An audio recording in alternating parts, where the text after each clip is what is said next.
एक बहुत ही प्राचीन गांव था जहां लोग पुराने रीति रिवाजों के तहत अपना जीवन व्यतीत किया करते थे। गांव में किशोर अपने माता पिता और पत्नी के साथ रहता था। किशोर की पत्नी शीतल शहर की पढ़ी लिखी लड़की थी, इसलिए उसे गांव के रीति रिवाजों में ज्यादा दिलचस्पी नहीं थी। फिर भी उसे परंपराओं के अनुसार गांव के लोगों के सामने सर ढककर रखना पड़ता था। कुछ दिनों तक तो शीतल ने बड़े बुजुर्गों की मर्यादा रखते हुए यह बर्दाश्त किया, लेकिन जब उसे लगातार पर्दे में रहने से घुटन होने लगी तो उसने अपने पति किशोर से शहर जाने की बात कही। किशोर गांव में ही पला बड़ा था, इसलिए उसे शहर जाने में कोई रुचि नहीं थी। उसने अपनी पत्नी को समझाते हुए कहा, यहाँ हमारा पूरा परिवार है और हम इसे छोड़कर नहीं जा सकते। तुम्हें यहाँ रहने में क्या परेशानी है?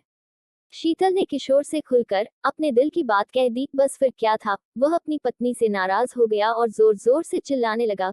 किशोर की आवाज सुनकर उसके माता पिता भी कमरे के अंदर आ गए हैं और जैसे ही उन्हें सारा मामला पता चला तो उन्होंने भी अपनी बहू को बुरा भला कहना शुरू कर दिया। सारे परिवार की बातें सुनकर शीतल की आंखों में आंसू आ गए। शीतल को समझ में ही नहीं आ रहा था कि वह अपने पति को कैसे समझाए।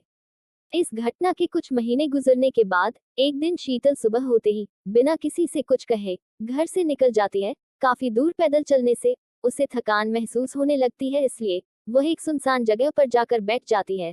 घर पर जैसे ही किशोर को पता चलता है कि उसकी पत्नी कहीं चली गई है तो वह सारे गांव में शीतल को ढूंढने निकल गया। किशोर गांव के चारों तरफ जोर जोर से आवाज लगाते हुए अपनी पत्नी को खोज रहा था। जब वह कहीं दिखाई नहीं दी तो सभी की चिंताएं बढ़ने लगती है, लेकिन इसी बीच एक बुजुर्ग व्यक्ति गांव वालों से आकर बताता है कि इस गांव की एक महिला रास्ते में एक सुनसान जगह पर अकेली बैठी है। यह बात सुनते ही किशोर तुरंत उसी तरफ दौड़ लगा देता है।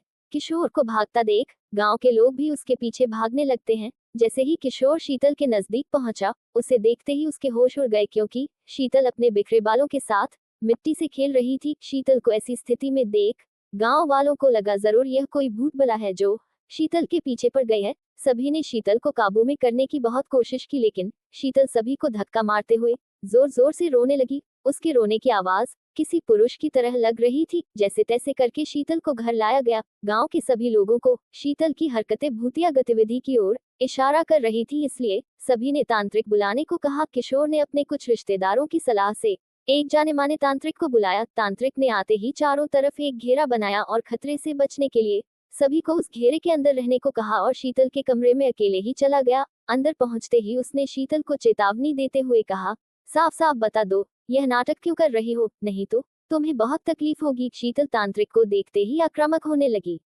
तभी तांत्रिक ने शीतल के बाल पकड़कर दोबारा कहा, मैं अच्छी तरह से जानता हूँ, भूत प्रेत नाम की कोई चीज नहीं होती। मैं कई वर्षों से इसी तरह लोगों के भ्रम दूर करता आया हूँ। तुम्हारे घर वालों को समझाना मुश्किल है, लेकिन तुम अच्छी तरह से जानती हो कि तुम यह नाटक कर रही हो। तांत्रिक की बात सुनते ही शीतल की आंखों में आंसू आ गए और उसने रोते हुए अपना झूठ कबूल कर लिया।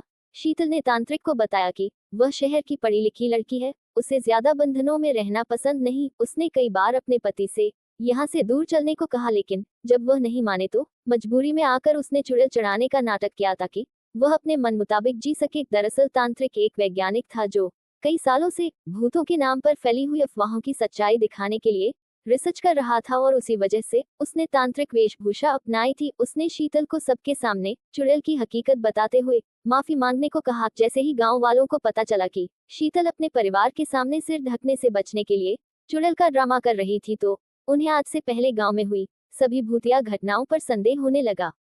तांत्रिक के समझाने पर शीतल के घर वालों ने उसे उसके पति के साथ शहर जाने की इजाजत दे दी। तांत्रिक की वैज्ञानिक सोच ने लोगों में भूतों के प्रति फैले अंधविश्वास को गहरी चोट दी थी, लेकिन यह तो सिर्फ एक शुरुआत थी और इसी के साथ यह कहानी खत्म हो जाती है।